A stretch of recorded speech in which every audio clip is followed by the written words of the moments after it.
We recommended the filing of criminal and administrative charges against the following persons. 1. Former Undersecretary Roberto Bernardo. Number 2, Senator Joel Jose Villanueva. Number 3, Senator Jose Jinggoy Estrada Ejercito Jr. Number 4, former Congressman Elizalde Saldico. Number 5, COA Commissioner Mario Lipana. Number 6, former Congresswoman Mary Mitch Kahayon Uy. We will be submitting our interim report and recommendation to the Office of the Ombudsman on the alleged involvement of several incumbent and former members of the House of Representatives and the Senate in obtaining bribes or unwarranted monetary benefits from flood control project contractors. We recommended the filing of criminal and administrative charges against the following persons. 1. Former Undersecretary Roberto Bernardo. Number 2, Senator Joel Jose Villanueva. Number 3, Senator Jose Jinggoy Estrada Ejercito Jr. Number 4, former Congressman Elizalde Saldico. Number 5, COA Commissioner Mario Lipana. Number 6, former Congresswoman Mary Mitch Kahayon Uy. These persons have possibly committed these following violations: direct or indirect bribery and corruption of public officials under Articles 210, 211, and 212 of the revised Penal Code. Corruption of public officers under Section 3B and 3E of Republic Act 3019. Plunder as defined and penalized under Section 2 of Republic Act 7080.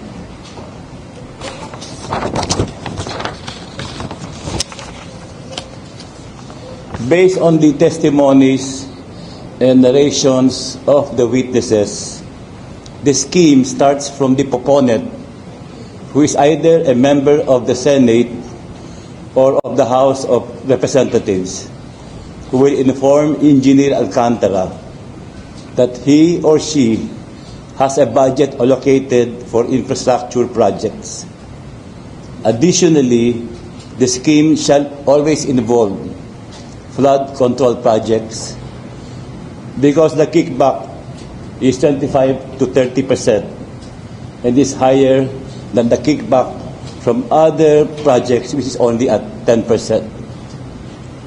From here, Engineer Alcantara will direct Engineer Hernandez to make a list of projects based on the budget that the proponent has. The list is then given to Juan Carlo Rivera, who will then transmit it either to the regional office in Bulacan or to the proponent itself. If the list was forwarded to the DPWH Regional Director, it will be included in the National Expenditure Program, or what we call NEP-NEP.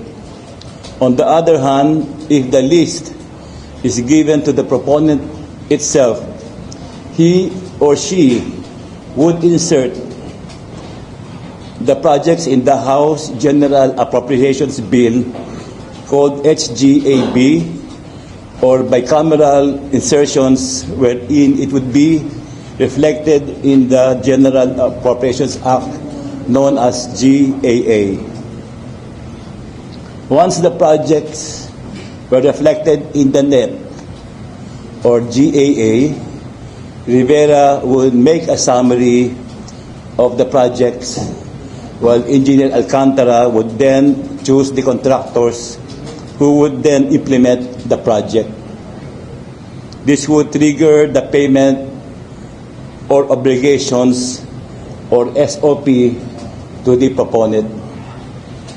An advance payment of 10% of the budget allocation when the NEP is released, while the remaining 15% would be paid off to the proponent when the GAA is passed.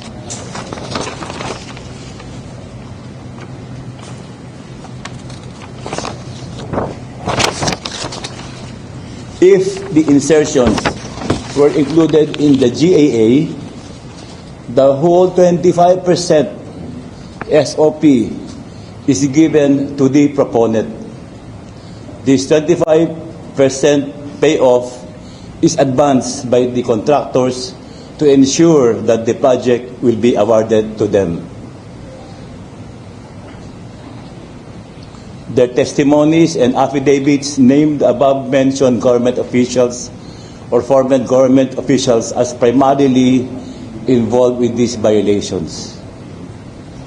With this filing, we remain true to our commitment to the Filipino people. No one will be spared in this fight against corruption. Politicians and government officials will be investigated and charged by credible evidence. Those found responsible will face the consequences and held accountable under the rule of law. To aspiring criminals, crime will not and does not pay. We will continue to investigate, follow the evidence, pursue charges to the very last man involved. Justice will not be delayed this time. This is our promise to our countrymen. Thank you and good morning.